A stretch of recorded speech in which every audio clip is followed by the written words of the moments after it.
Let's join the Obi movement and let's make a new Nigeria a possibility. We've heard what Obi has said he will do. So let's leave out our various differences. Let's team up together and make Obi become the next president. And I can promise you, none of us will regret. And those of us from the north, we will be very thankful that we gave Peter Obi a chance. We've tried our own brothers from the north. Why don't we try Obi? Stop talking about he's from the southeast, he's an Igbo person. We're not talking about where he comes from. We're talking about what is his vision for Nigeria. And I can tell you, Obi has a clear vision. I've been saying it that they haven't paid me anything to do what I'm doing. I'm just concerned. I want to see Nigeria free. That's all. My northern brothers and sisters may not like what I'm saying, but I'm telling you, I'm not talking about religion. I'm not talking about what part of the nation you come from, because religion has not put food on our table. My tribe has not put food on my table. The northerners have suffered insecurity even more than the southerners. If you're talking about poverty, come and see real poverty in the north. So what are you talking about? Somebody is telling me we should just vote northerners because we are from the north. What have we got? We want somebody that will take Nigeria forward. Don't bring religion. Don't bring tribalism. Don't bring sectionalism. You've been doing it. But Nigerians, wake up, wake up, wake up. It is time to leave those differences. No matter what they tell you, don't agree. Enough is enough. It's time to take our nation back. Even we in the north, we are tired. We'll be used by our brothers and they keep lying to us, telling us that we should just make sure we don't allow southerners or we don't allow Igbo. And they say because they will create Biafra and then the oil will be gone and whatever will be gone. But what have we benefited? We in the north, all we have experienced is nothing but poverty. Only a few people are getting all the money and then they must keep telling us we should vote for them because we are from the north. We should vote for them because we are Muslim. Vote because we are Fulani, because we are Hausas, because we are whatever tribe in the north. Enough is enough. This coming election is a fight for survival. It's a fight to stay alive. It's a destiny fight. You cannot afford to be sitting on the fence. You cannot afford to just fold your arms and say, let's wait and see. Maybe if we try Tinubu, maybe if we try Atiku. Do you want to commit political suicide? That's what you're about to do. What have they done? And they are promising to come and bring change. It's a lie.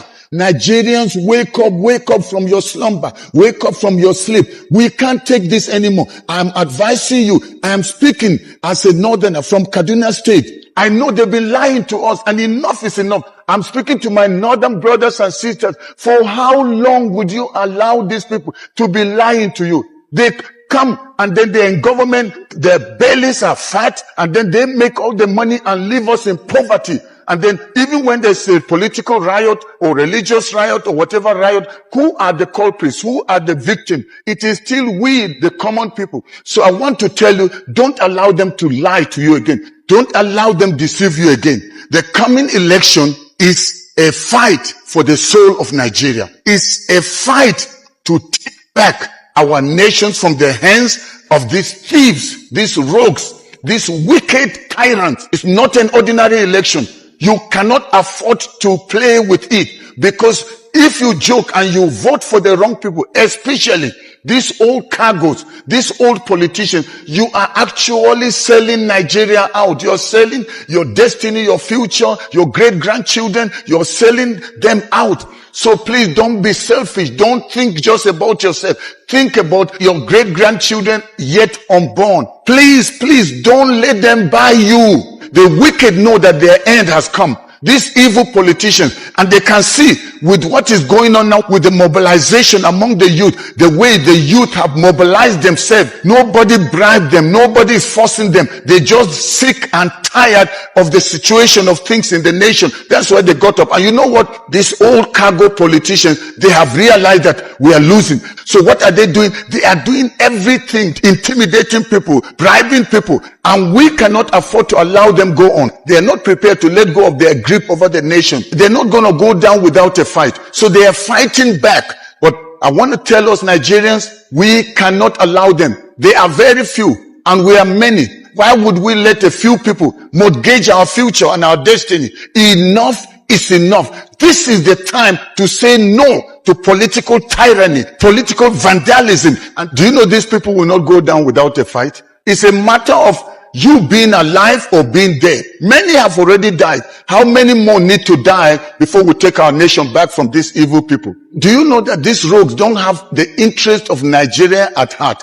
All they are concerned is their own selfish interest, their own selfish agenda. They don't have our interest. Don't believe what they are telling you when they gather crowd during the political campaigns. They are lying. That's how they've always talked. But did they keep to their promises? It's a lie. So now they may fill up stadium after gathering and paying people to come and fill up stadium, or forcing people, threatening people to come to their rallies, and then they gather those crowds just to lie to us. But at the end, what do we have? We are left in the cold. We are left there to suffer.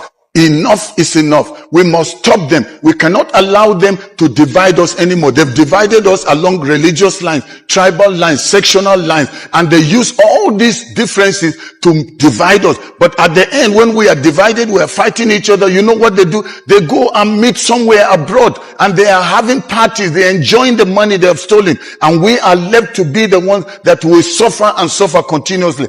But we're not going to allow it. So please, I am begging you, don't listen to anybody again that is telling you we are Northerners, we must only vote Northerners. And I was watching somebody, a Muslim cleric, who was advising other Muslims and telling them that if the worst Muslim is still better than the best Christian. How can we be thinking so primitive and naive?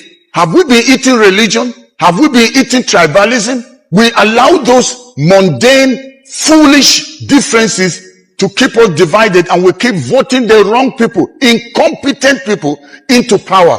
And at the end, see where Nigeria is today. God is going to judge those of you that are supporting evil and wickedness. You are still trying to push them on us at all costs. You want Tinubu to be a president. Why? Because he said Emiloko. He made Buhari. He put all the others. See what he has done with Lagos. Do you want him to turn Nigeria to be another Lagos, where everything will just be patented, everything will just be like a private property? Is that what you want? You want Nigeria to be privatized? How did Atiku make his money? How did Tinubu make his money? And then they are using this money to buy people's allegiance, to buy people's commitment, to buy votes. And then people are celebrating them and celebrating them. Baba Jagaban, what's Baba Jagaban? Let's probe and find out where did they get this money they are spending. And when people talk about Peter Obi, immediately people are getting angry. Oh, he's not ready. Oh, Peter Obi is just talking. They're only on social media. What are we talking about social media? We are talking about real life issues. We are talking about a situation that has gone so bad in our nation that everybody needs to be hands on deck, and let's transform Nigeria. And this time around, please, let's join our hands together. Those of you from the south, hold hands with us, because not everybody has been deceived in the north. That's why people like me are speaking out. And there are many other people that are speaking. So it is time for us to team up and work together as one, united, and take back our nation from these wicked politicians. Enough is enough. We are taking our nation back. While millions are languishing in poverty and penury, these wicked politicians enrich themselves, enrich their families. Their children are schooling abroad. When they are sick, where do they go to? They go to hospitals abroad, but they will not develop our own local hospitals. Even the hospital, so-called hospital, where millions were spent in the State House, Aso Rock. What has happened? Why is it that anytime the president was sick, he had to fly abroad? You and I are left to suffer. When anything goes wrong, your family will suffer. The hospitals have been completely destroyed, but they will go abroad and enjoy. Enough is enough. We must take back our nation, because these political tyrants are now waking up. They can see that they are going to lose power. So that's why they are scheming up. They are scamming. They are busy. They're conniving. They are all the evil plans they can put together to make sure that Obi doesn't become president. But I can tell you, the people have risen, and they are sick and tired of being sick and tired. And they are saying, we want our nation back. So I want to plead with every Nigerian, no matter where you're coming from. I am not saying leave your political party. You may still be committed to your political party, but this time around, As it comes to who will be president, let's join the Obi movement and let's make a new Nigeria a possibility. We've heard what Obi has said he will do. So let's leave out our various differences. Let's team up together and make Obi become the next president. And I can promise you, none of us will regret. And those of us from the north, we will be very thankful that we gave Peter Obi a chance. We've tried our own brothers from the north. Why don't we try Obi? Stop talking about he's from the southeast, he's an Igbo person. We're not talking about where he comes from. We're talking about what is his vision for Nigeria. And I can tell you, Obi has a clear vision. I've been saying it that they haven't paid me anything to do what I'm doing. I'm just concerned. I want to see Nigeria free. That's all. My northern brothers and sisters may not like what I'm saying, but I'm telling you, I'm not talking about religion. I'm not talking about what part of the nation you come from, because religion has not put food on our table. My tribe has not put food on my table. The northerners have suffered insecurity even more than the southerners. If you're talking about poverty, come and see real poverty in the north. So what are you talking about? Somebody is telling me we should just vote northerners because we are from the north.